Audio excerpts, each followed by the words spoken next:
जब मैं बड़ा हो रहा था तो मैं अपनी माँ के साथ एक छोटे से घर में रहता था। मेरे मिडिल स्कूल और हाई स्कूल के दिनों में वह रात भर काम करती थी, इसलिए सप्ताह की अधिकांश रातें मैं रात 8 बजे से 12 बजे के बीच अकेला रहता था और फिर सुबह 4 बजे तक घर में बस सन्नाटा होता था। यह बात मेरे हाई स्कूल से स्नातक होने से कुछ महीने पहले की है। एक नियमित रात थी, 7:30 बजे मैंने हमेशा की तरह अपनी माँ को अलविदा कहा और फिर कुछ घंटों के लिए वीडियो गेम खेलने बैठ गया। यह स्कूल की रात थी, इसलिए मुझे ज्यादा देर तक नहीं जागना चाहिए था, लेकिन मैं हमेशा की तरह थोड़ा ज्यादा देर तक जागा रहा।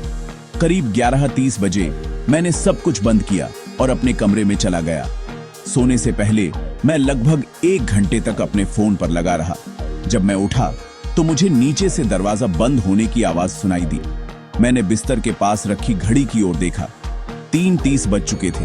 मैंने सोचा शायद माँ काम से जल्दी घर आ गई होंगी। मैंने करवट बदली और दोबारा सोने की कोशिश की, लेकिन 1 मिनट बाद मुझे नीचे की ओर किसी के चलने की आवाज सुनाई दी। मैंने ध्यान से सुना।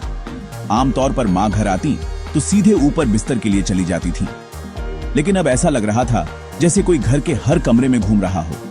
धीरे धीरे मेरे भीतर एक बेचैनी सी उठी। मुझे लगा ये मेरी माँ नहीं हो सकती, शायद कोई और है।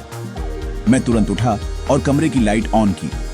जैसे ही लाइट जली, कदमों की आवाज अचानक रुक गई। मैंने दरवाजे की दूसरी ओर कान लगाया। कुछ नहीं, पूरा घर एकदम शांत था। मैंने दरवाजा धीरे से खोला और दालान में झांका।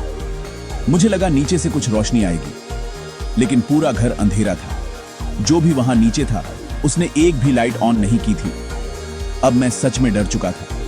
मैं बिना आवाज किए धीरे धीरे दालान से नीचे बढ़ा। जब मैं सीढ़ियों के ऊपर पहुंचा तो नीचे झुककर रेलिंग के बीच से देखा। नीचे का लिविंग रूम साफ दिखाई दे रहा था। वहां कोई नहीं था।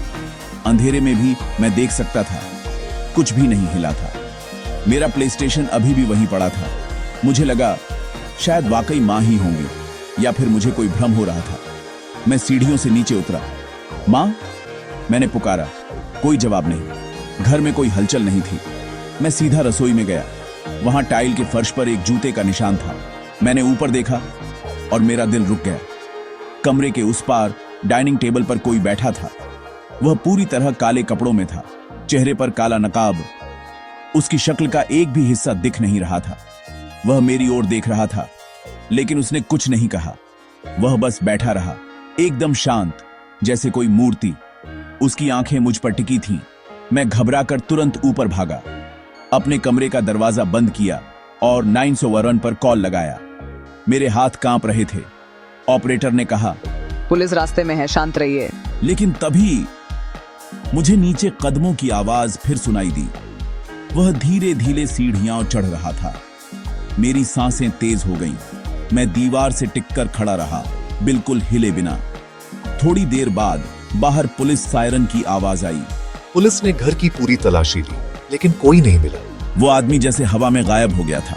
उन्होंने कहा, वो शायद लुटेरा नहीं था, उसे तुम में दिलचस्पी नहीं थी। फिर एक अफसर बोला, शायद वो तुम्हारी माँ का इंतजार कर रहा था। उस वक्त मुझे एहसास हुआ वह आदमी घर में घुसा था ठीक मेरी माँ के लौटने के कुछ मिनट पहले। अगर मैं नीचे न गया होता या माँ 1 मिनट पहले आ गई होती तो शायद आज कहानी कुछ और होती।